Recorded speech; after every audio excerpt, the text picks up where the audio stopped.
दोस्तों, मैं अशोक कुमार एक बार फिर से आपके अपने YouTube channel success with MBS classes में हार्दिक अभिनंदन करता हूं। तो दोस्तों, अभी हम इलेक्ट्रिशियन थ्योरी के मोस्ट इम्पोर्टेंट क्वेश्चंस करेंगे। आपके सामने ये सारे क्वेश्चंस दिखाई दे रहे हैं।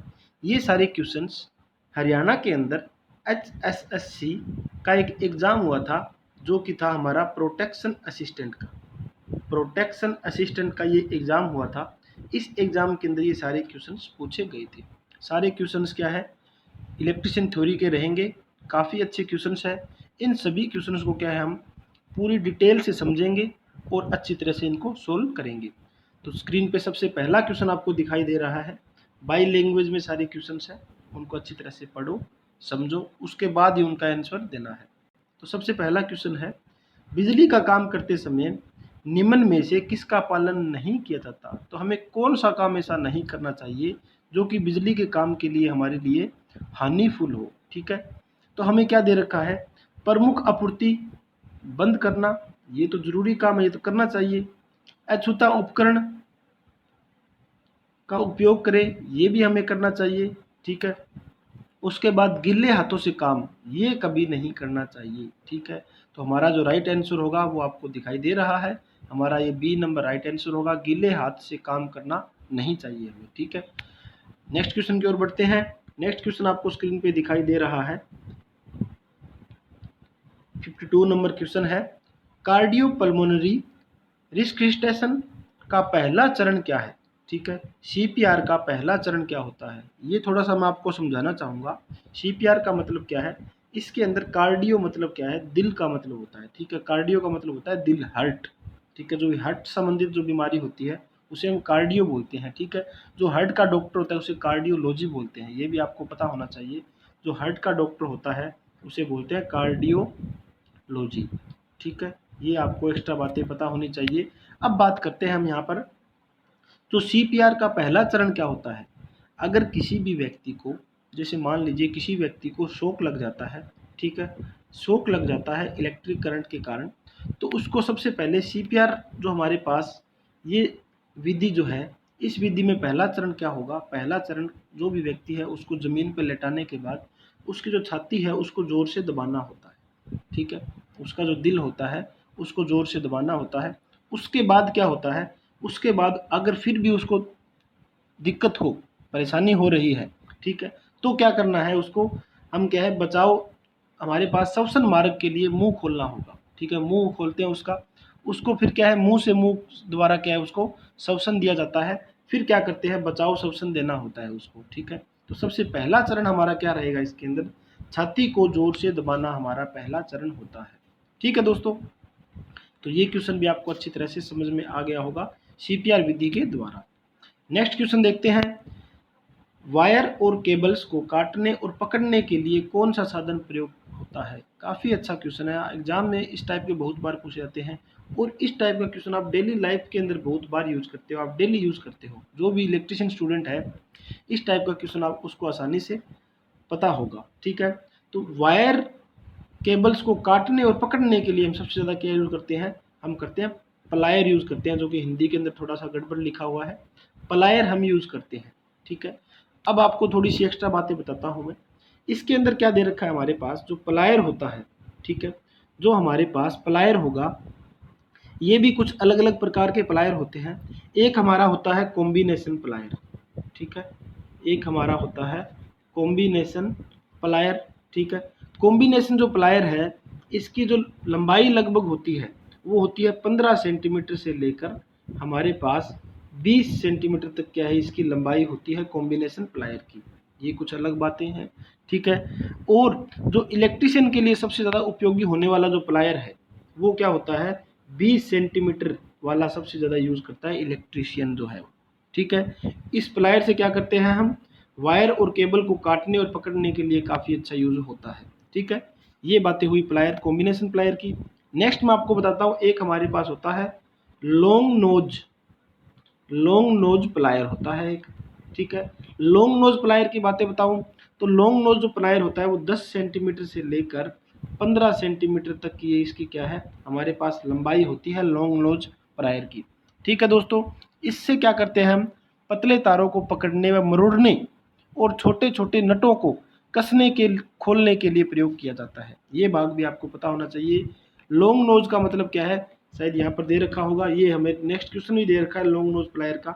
ये हमारा कौन सा है, लॉन्ग नोज प्लायर होता है इस टाइप का, ठीक है। ये नेक्स्ट क्वेश्चन दे रखा है आपको, तो ये क्वेश्चन आपको पता चला। यहाँ पर आगे ए नंबर ऑप्शन दे रखा है स्क्रू ड्राइवर। स्क्रू ड्राइवर आपको पता है, इसको हम हिंदी में बोलते हैं पेचकस, ठीक है।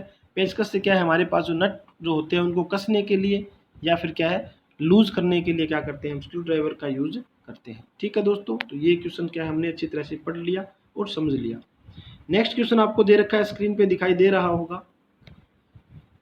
तांबे की तार में टर्मिनल लूप बनाने के लिए निम्न में से कौन सी पकड़ प्रयोग होती है, ठीक है। तांबे की जो तार है, तार में टर्मिनल लूप बनाने के लिए, ठीक है, अभी मैंने आपको बताया है पकड़ने और मरोड़ने के लिए कौन सा प्लायर यूज कर रहे हैं हम, लॉन्ग नोज प्लायर यूज कर रहे हैं। तो हमारे पास जो ये ऑप्शन जो कि सही रहेगा, ठीक है दोस्तों। तो उम्मीद करता हूँ आपको समझ में आ रहा है। और हमारे पास जो ये एक और ऑप्शन दे रखा है, जो ऑप्शन बी है, इसे हम बोलते हैं साइड कटिंग प्लायर, ठीक है।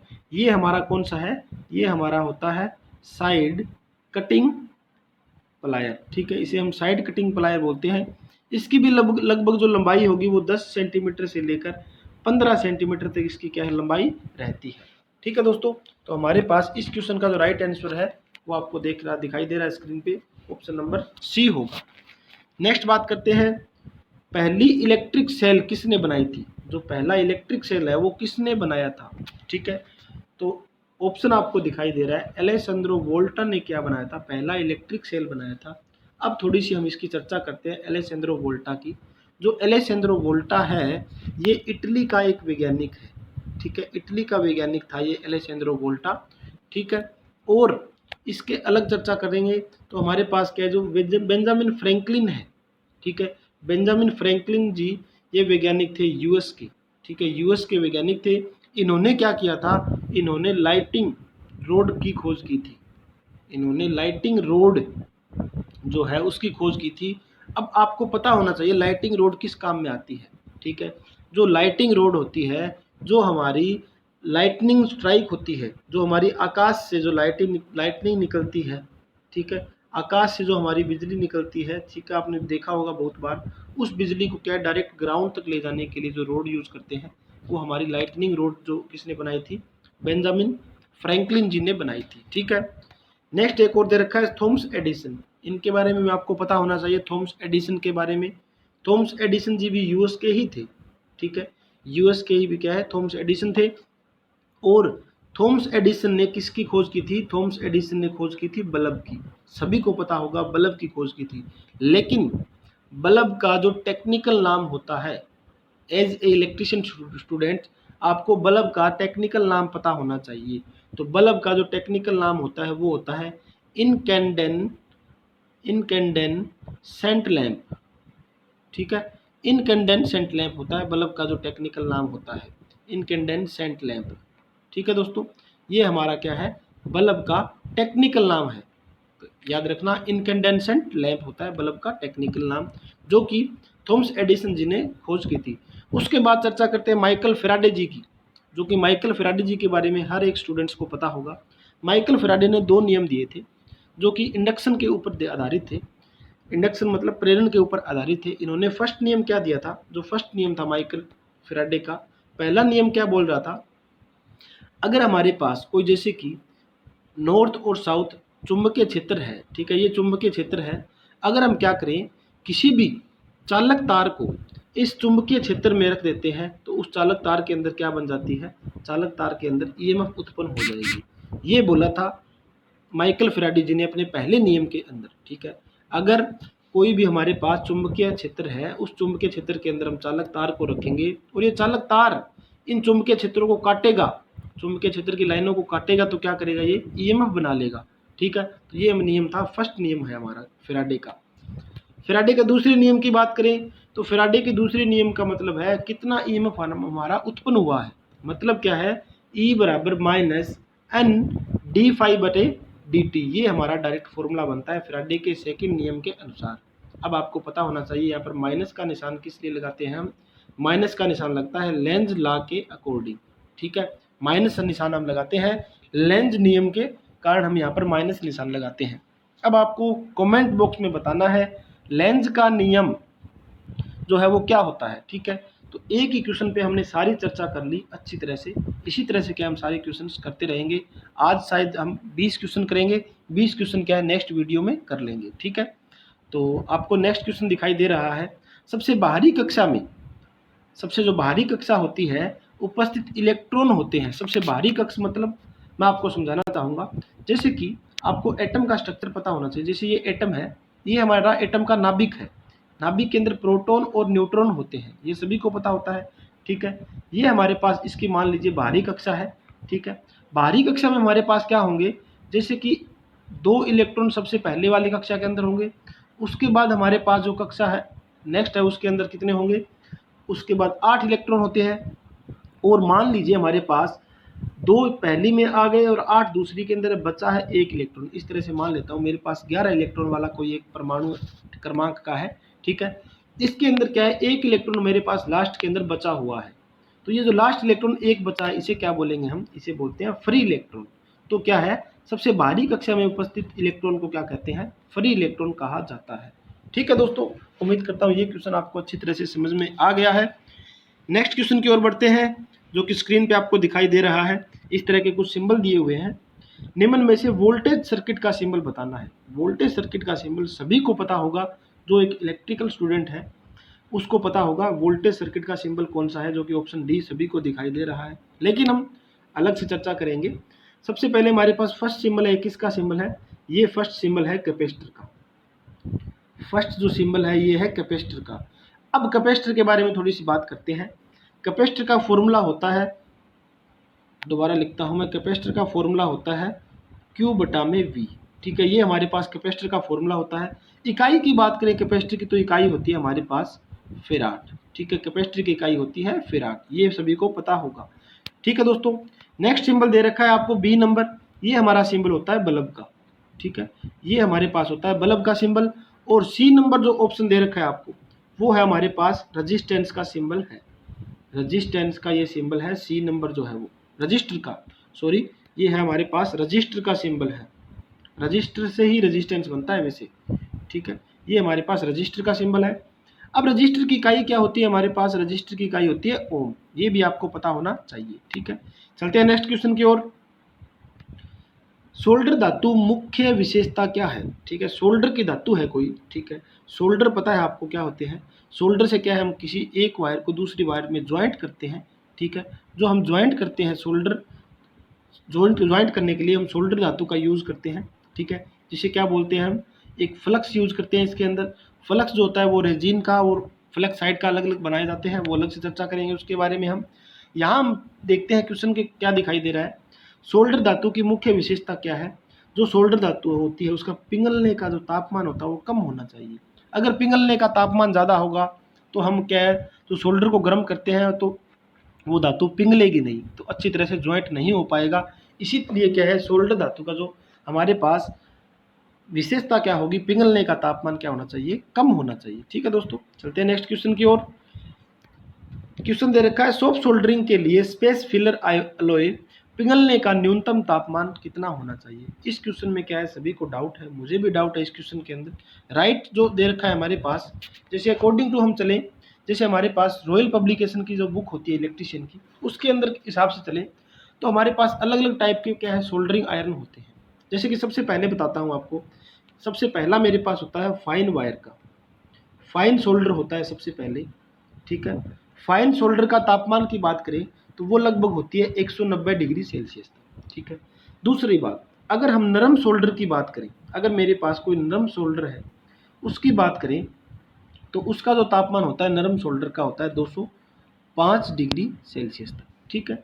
और अगर नॉर्मल कोई हमारे पास सोल्डर है, साधारण सोल्डर की हम बात करें तो उसका जो तापमान होगा वो होगा 230 डिग्री सेल्सियस तक, ठीक है। ये मेरे पास सेल्सियस में है सारे। और लास्ट जो मेरे पास होगा हार्ड जो सोल्डर होगा, कठोर जो सोल्डर होता है, उसका जो तापमान दिया हुआ है हमारे पास 243 डिग्री सेल्सियस होते हैं। तो हमारे पास ये सारे सोल्डर की हमने यहाँ पर चर्चा कर ली। लेकिन जो क्वेश्चन दे रखा है, क्वेश्चन के अंदर क्या पूछा गया है, क्वेश्चन के अंदर पूछा गया है सॉफ्ट सोल्डरिंग के लिए स्पेस फिलर एलॉय पिघलने का न्यूनतम तापमान कितना होना चाहिए। तो इस क्वेश्चन के अंदर हमारे अकॉर्डिंग जो ऑप्शन दे रखे हैं वो नहीं है, लेकिन जो HSSC ने माना है वो इसको माना है 400। ठीक है, तो इस पर हम ऑब्जेक्शन भी लगा सकते हैं। तो चलते हैं नेक्स्ट क्वेश्चन की ओर। नेक्स्ट क्वेश्चन आपको दिखाई दे रहा है, पदार्थ का प्रतिरोध निम्न में से कौन से घटक पर निर्भर नहीं करता। ठीक है, जो पदार्थ का प्रतिरोध होता है वो कौन से घटक पर निर्भर नहीं करता। सबसे पहले प्रतिरोध का फॉर्मूला आपको पता होना चाहिए, R बराबर रो एल बटा ए। ये सारी चीज़ें हमें देखनी है, इसके अंदर ऑप्शन में कौन कौन सी चीज़ें हैं। ठीक है, तो मैं यहाँ पर नीचे लिख देता हूँ फॉर्मूला, एक बार थोड़ा सा क्या यहाँ पर नीचे की साइड में फॉर्मूला लिखूंगा, तब आपको अच्छी तरह से समझ में आ जाएगा। R बराबर रो एल बटा क्या है, ए है। ठीक है, अब हमारे पास रो क्या होती है, रजिस्टिविटी होती है। उसके बाद एल मेरे पास लंबाई होती है, ए मेरे पास क्या होता है, अनुप्रस्थ काट क्षेत्रफल होता है, क्रॉस सेक्शन एरिया होता है। ठीक है, सबसे पहले क्या देखना है हमें, प्रतिरोध जो है वो घटक पर निर्भर नहीं करता। किस पर निर्भर नहीं करता, लेंथ ऑफ रेजिस्टेंस कर रहा है।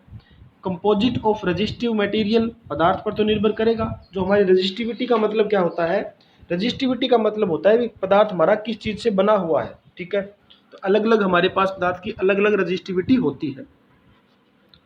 अगला जो ऑप्शन दे रखा है हमें, ऑप्शन नंबर सी है, आपको दिखाई दे रहा होगा, cross section of resistive material. ठीक है, जो हमारे पास मटेरियल पदार्थ है उसका क्रॉस सेक्शन जो हमारे पास ए है, ठीक है, उस पर भी निर्भर कर रहा है। लेकिन जो ऑप्शन डी है हमारे पास वोल्टेज इसमें नहीं दिखा हुआ कहीं पर, तो voltage applied across resistive material पर निर्भर नहीं करता। ठीक है, तो ये क्वेश्चन भी आपको अच्छी तरह से समझ में आ गया होगा।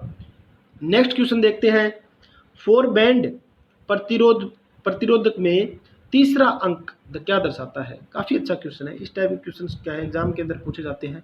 तो हम क्या बना लेते हैं, फोर बैंड रजिस्टर बना लेते हैं। ठीक है, एक मेरे पास बैंडिंग बनाऊंगा मैं इसकी, 1 2 3 ये 4। ठीक है, ये 4 बैंड का मेरे पास रेजिस्टेंस है। तो जैसे कि रेजिस्टेंस की हम वैल्यू निकालते हैं, तो सबसे पहले मेरे पास क्या होगा, सबसे पहले हम लिखते हैं कुछ, मान लीजिए ये इस तरह से कुछ है, 4 3 गुना में 10 की पावर 1 मैंने इस तरह से लिख लिया। ठीक है, उसके बाद प्लस माइनस क्या होती है, कुछ 5 लिख लिया। ये मेरे पास होती है टॉलरेंस। ठीक है दोस्तों, सबसे पहले अंक कौन सा होता है मेरे पास, ये होता है मेरे पास इकाई का अंक। आप सभी को पता होता है, ये होता है इकाई का अंक। ये होता है मेरे पास दहाई का अंक। ठीक है, इन दोनों के बारे में पता चल गया। 43 के बारे में मैंने ये एग्जांपल लिया है कुछ 43। और जो आगे मेरे पास तीसरा दे रखा है, ये दे रखा है मेरे पास क्या है, ये मेरे पास है मल्टीप्लायर, जो कि गुणांक दे रखा है आपको मल्टीप्लायर। ठीक है, तो क्वेश्चन में क्या पूछा गया है, तीसरा अंक, मतलब तीसरा जो अंक है ये वाला क्या दर्शा रहा है, मल्टीप्लायर दर्शा रहा है। तो डेसिमल मल्टीप्लायर हमारा राइट आंसर होगा, जो कि ए नंबर सही रहेगा। अगर आपसे पूछता इसमें दूसरा अंक क्या दर्शाता है, दूसरा अंक दर्शाता है हमारा इकाई का अंक। पहला अंक पूछता तो दहाई का अंक दर्शाता है। ठीक है, और फोर्थ जो बैंड हमारा, फोर्थ बैंड क्या दर्शाएगा, टॉलरेंस दर्शाएगा। ठीक है, तो ये क्वेश्चन आपको अच्छी तरह से समझ में आ गया होगा। चलते हैं नेक्स्ट क्वेश्चन की ओर। प्रतिरोध के काम का सिद्धांत क्या है। ठीक है, जो प्रतिरोध का जो काम है वो किस सिद्धांत पे काम कर रहा है, ओम के नियम पे सिद्धांत पे काम कर रहा है, हमें पता है। ठीक है, फॉर्मूला भी पता होगा, V बराबर हमारा क्या होता है, IR। पर ओम के नियम से ये फॉर्मूला बनता है, V डायरेक्टली प्रोपोर्शनल, I जो होता है ये ओम का नियम बोलते हैं हम इसे। ठीक है, इसके अंदर डायरेक्टली को निशान हम चेंज करेंगे, बराबर में लगाएंगे तो हमारे पास R एक क्या बनेगा, कॉन्स्टेंट वैल्यू निकलती है। ठीक है, अब क्या है, यहाँ पर थोड़ी सी एक्स्ट्रा चर्चा करते हैं। सबसे पहले दे रखा है कोलोम का नियम, कोलोम नहीं कुलाम का नियम होगा। ठीक है, थोड़ा लिखने में मिस्टेक हो सकती है। तो कुलाम का नियम है, कुलाम के नियम की बात करें तो मैंने कल भी आपको बताया था, जैसे कि दो आवेश है Q1 और मेरे पास Q2, दो आवेश है। ठीक है, इन दोनों आवेश के बीच में दूरी है, कोई R दूरी है। अब क्या है, ये दोनों आवेश आपस में या तो अट्रैक्शन का बल लगा रहे हैं या प्रतिकर्षण का बल लगा रहे हैं, अट्रैक्शन या रिपल्सन का बल लगा रहे हैं। तो क्या होगा, जो लगने वाला बल होगा वो समानुपाती होगा किसके, Q1 और Q2 के। ठीक है, और जो फोर्स होगा हमारा 1 बटा क्या होगा, R स्क्वायर के दूरी के क्या होगा, इन्वर्सली प्रोपोर्शनल होगा। तो ये मेरा होता है कूलॉम के नियम की बात। ठीक है, नेक्स्ट बात करते हैं फैराडे का नियम, मैंने अभी आपको बता दिया। किरचॉफ्स का नियम आपको पता है, किरचॉफ्स के दो नियम थे, एक तो मेरा KCL था, एक मेरा KVL था। अगर आपको इसके बारे में चर्चा देखनी है तो मेरी थ्योरी वाली क्लास देख सकते हो अच्छी तरह से, उसके अंदर पूरी ये सारी डिटेल मैंने आपको बता रखी है। ठीक है दोस्तों, चलते हैं नेक्स्ट क्वेश्चन की ओर। शरीर का तापमान गिरने के लिए थर्मामीटर में कौन सा धातु प्रयोग किया जाता है? ठीक है, कौन सी धातु हम यूज़ करते हैं? सभी को पता है थर्मामीटर के अंदर मरकरी यूज़ करते हैं, पारा यूज़ करते हैं। ये क्यों यूज़ करते हैं ये पता होना चाहिए आपको। यूज़ क्यों करते हैं इसको? क्योंकि जो पारा होता है वो जमता नहीं है। ठीक है, सबसे पहला पॉइंट ये, पारा कभी जमता नहीं है। ठीक है, तो ये बात आपको ध्यान रखनी होगी। पारा जमेगा नहीं, तभी क्या है थर्मामीटर के अंदर यूज करते हैं।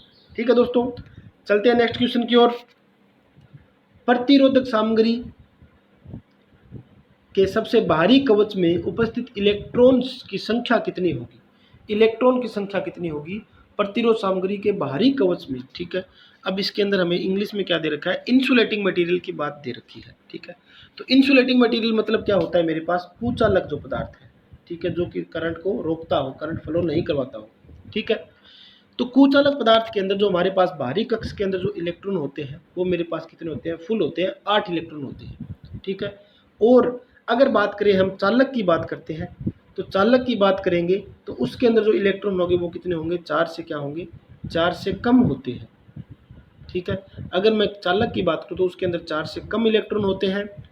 ठीक है दोस्तों, ये भी पता होना चाहिए आपको। अगर अर्धचालक की बात करूँ मैं, अर्धचालक की बात करूँ मैं, तो अर्धचालक के अंदर क्या है, जो कितने इलेक्ट्रॉन होते हैं? टोटल होते हैं 4, बराबर होते हैं 4 के। 4 से ना तो कम होते हैं, ना से 4 से बराबर होते हैं। ठीक है, वो ज़्यादा होते हैं, कम नहीं होते। ठीक है, तो ये बात भी आपको पता होनी चाहिए। यहाँ पर थोड़ी बोलने में मिस्टेक हो सकती है। अर्धचालक के अंदर कितने इलेक्ट्रॉन होते हैं? 4 इलेक्ट्रॉन होते हैं। ठीक है, ये फिक्स वैल्यू है। नेक्स्ट क्वेश्चन देखते हैं।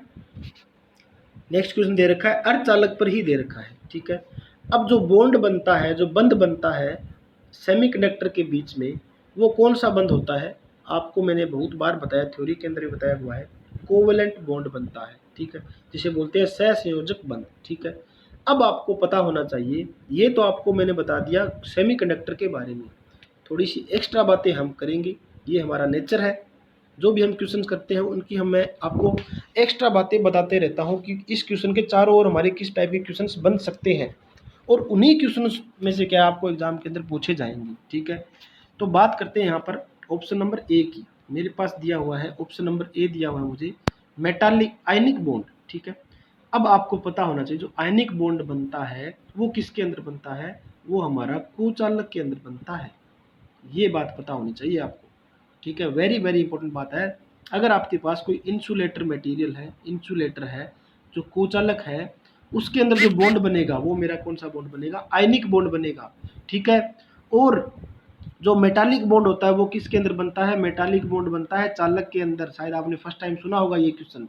ठीक है, जो मेरा मेटालिक बॉन्ड बनेगा वो किसके अंदर बनेगा? चालक के अंदर बनता है। और जो मेरा कुचालक के अंदर बनता है आयनिक बॉन्ड, और सेमीकंडक्टर के अंदर तो दे रखा है आपको, ऑप्शन में दिखाई दे रहा है, कोवेलेंट बॉन्ड होता है। ठीक है, काफ़ी अच्छा क्वेश्चन है, इस टाइप के क्वेश्चन आपको पता होने चाहिए। नेक्स्ट बात करते हैं, हु गेव ओम लॉ। ठीक है, ओम का नियम किसने दिया था? ओम का नियम दिया था जॉर्ज साइमन ओम ने। ठीक है, सर जॉर्ज साइमन ओम ने ओम का नियम दिया था। तो इनके बारे में थोड़ी सी बताता हूँ मैं। ओम का नियम क्या है? मैंने अभी आपको बताया था, डायरेक्टली वी डायरेक्टली प्रोपोर्शनल होता है आई के। अगर यहाँ पर हम डायरेक्टली का निशान हटाएंगे, बराबर का लेके आएंगे, तो आर बनेगा यहाँ पर और आई। ठीक है, वी बराबर आई आर। ये हमारा वोल्टेज का रियल फॉर्मूला नहीं होता, इसे बोलते हैं हम वोल्टेज ड्रॉप का फॉर्मूला। ये हमारा वोल्टेज में कितनी गिरावट हो रही है उसका फॉर्मूला होता है, वोल्टेज ड्रॉप का फॉर्मूला है ये। ठीक है दोस्तों, वोल्टेज का जो रियल फॉर्मूला होता है V बराबर W बटा में क्या होता है? Q। ये हमारे पास वोल्टेज का रियल फॉर्मूला होता है। ठीक है, तो यहाँ पर भी मैंने आपको एक्स्ट्रा बातें बताई है।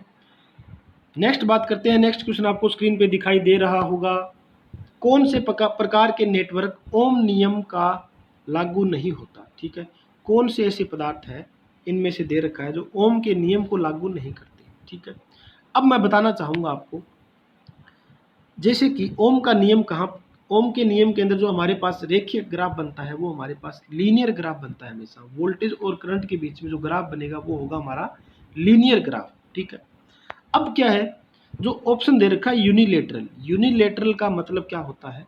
इसका मतलब मान लीजिए आपके पास एक प्रतिरोध है।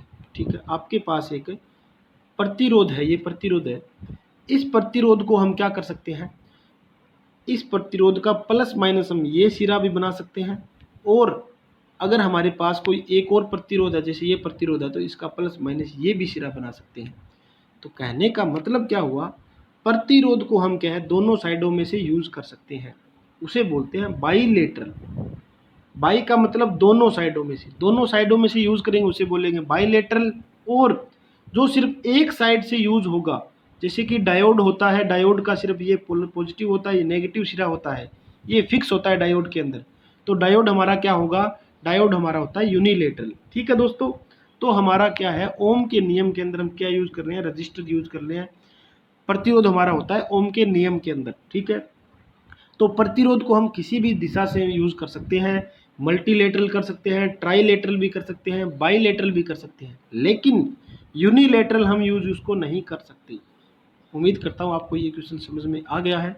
अगर फिर भी दिक्कत हो तो आप कमेंट बॉक्स में जरूर बताइए। ठीक है, नेक्स्ट क्वेश्चन दे रखा है, करंट के प्रवाह को दो में से किसी एक दिशा में भेजने के लिए कौन से प्रकार का स्विच यूज कर सकते हैं, जिसे बोलते हैं टू वे स्विच। काफी अच्छा क्वेश्चन है। ये क्वेश्चन एग्जाम के अंदर लगभग पूछा जाता है, लगभग हर एक एग्जाम के अंदर क्या इस टाइप का क्वेश्चन पूछा जाएगा। थोड़ी सी अलग बात बताता हूँ मैं टू वे स्विच की। अब आपसे एक क्वेश्चन बहुत बार पूछा गया होगा, टू वे स्विच हम ज़्यादातर सबसे ज़्यादा यूज़ कहाँ करते हैं, टू वे स्विच हम यूज़ करते हैं स्टेयर केस वायरिंग के अंदर। जो हमारी जीना जो होता है, जो हमारी सीढ़ियाँ जो होती है, वहाँ पर हम यूज़ करेंगे स्टेयर केस वायरिंग में टू वे स्विच को। ठीक है दोस्तों, अच्छी तरह से समझ में आ गया है। नेक्स्ट क्वेश्चन है, आपको स्क्रीन पे दिखाई दे रहा है। ये क्वेश्चन तो आप डेली लाइफ के अंदर देखते ही होगे इसको। तो ये जो हमारे पास एग्जांपल दे रखा है वो किसका एग्जांपल है, बैटन होल्डर का एग्जांपल है। सीलिंग रोज क्या होता है, सीलिंग रोज जो पंखे के लिए जो लगाते हैं हम ढकने के लिए, वो सीलिंग रोज होती है। पेंडेंट होल्डर जो लटकने वाला जो होल्डर होता है। सॉकेट आपको पता ही है कि कुछ इस तरह से हमारे पास, ये मेरे पास क्या है, सॉकेट है। ठीक है, तो ये सभी को पता होती है। तो हमारे पास इसका राइट आंसर क्या होगा, बैटन होल्डर के ये सारे दिखाई दे रहे हैं आपको। नेक्स्ट क्वेश्चन दिखाई दे रहा है आपको 70 नंबर, जो कि आज का लास्ट क्वेश्चन होगा। इमारत की पावर पूरी तरह से कहाँ से नियंत्रित की जाती है।